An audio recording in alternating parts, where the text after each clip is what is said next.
Assalamualaikum warahmatullahi wabarakatuh. Perkenalkan, nama saya Nur Asita dengan NIM B23061040.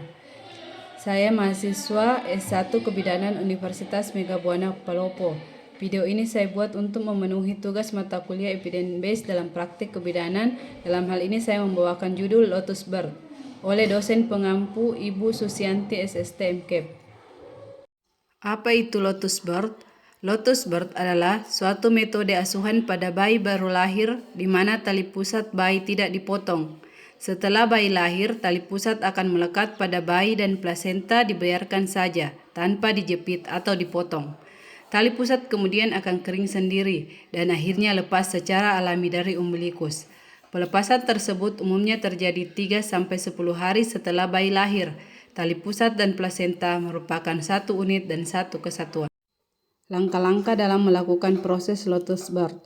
Beberapa hal yang dilakukan dalam Lotus Birth diantaranya, yang pertama, bila bayi lahir, biarkan tali pusat utuh. Jika tali pusat berada di sekitar leher bayi atau terjadi lilitan tali pusat, cukup dilonggarkan dan angkat tali pusat tersebut melewati kepala bayi. Yang kedua, tunggu lahirnya plasenta secara alami. Yang ketiga, ketika plasenta lahir, tempatkan plasenta pada mangkuk khusus di dekat ibu.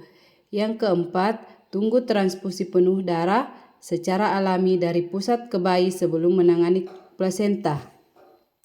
Yang kelima, hati-hati dalam mencuci plasenta, yaitu dengan cara menggunakan air hangat dan tepuk-tepuk sampai kering. Yang keenam, tempatkan plasenta di tempat yang kering. Langkah yang ketujuh, letakkan plasenta pada bahan yang menyerap seperti popok atau kain, kemudian letakkan dalam tas plasenta. Yang kedelapan, permukaan plasenta akan berubah setiap hari, bahkan lebih cepat jika sering terjadi rembesan. Alternatif lain untuk mempercepat pengeringan plasenta yaitu dengan menaburkan garam pada bagian plasenta. Yang kesembilan, dalam keseharian tetap lakukan asuhan normal bayi baru lahir. Gendong bayi dan beri makan sesuai kebutuhannya, yaitu dengan pemberian ASI eksklusif. Yang ke-10, pakaian bayi menggunakan pakaian yang longgar.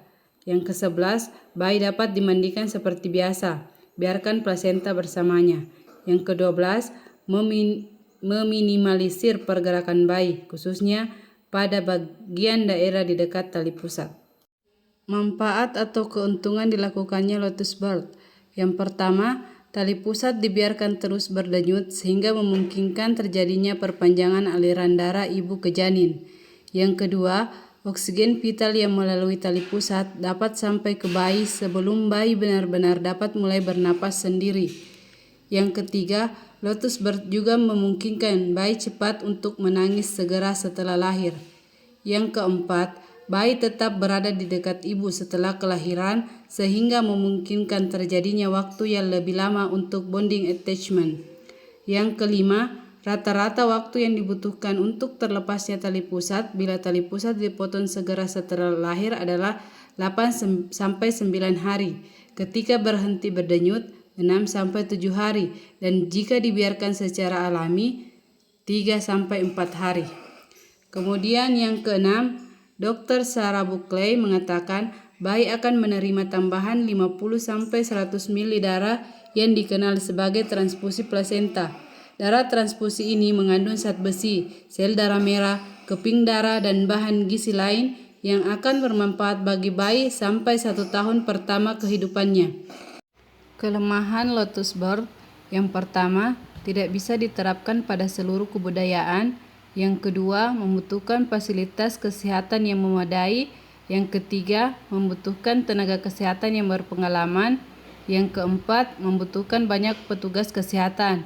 Misalnya, bayi dimandikan harus ada petugas yang lain memegangi dan menjaga tali pusat.